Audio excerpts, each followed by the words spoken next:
মোটাঙ্গি এলি এলি ফানিংয়ের মতো একজন পরিচিত অভিনেত্রীকে এ ধরনের সাই-ফাই অ্যাকশন মুভিতে দেখতে পাওয়াটা সত্যিই উত্তেজনাপূর্ণ।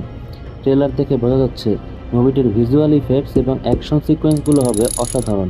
রুক্ষ মরুভূমির দৃশ্য, বিশাল দৈত্যাকার প্রাণীর সাথে লড়াই এবং নতুন ধরনের প্রিডেটরদের অত্যাধুনিক অস্ত্র আপনাদের মুগ্ধ করবে। প্রে-এর অ্যাকশন ছিল অনেকটাই আদিম এবং হিংস্র। ব্যাডল্যান্ডসে আমরা পাবো ফিউচারিস্টিক টেকনোলজি এবং অ্যাকশনের এক নতুন মাত্রা।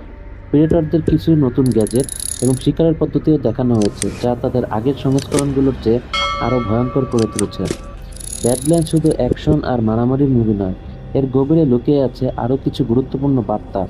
একজন বিতাড়িত প্রিডেটর এবং এক সিনথেটিক মানুষের মধ্যকার এই অস্বাভাবিক বন্ধুত্ব এবং টিকে থাকার লড়াই এই মুভির মূল আকর্ষণ।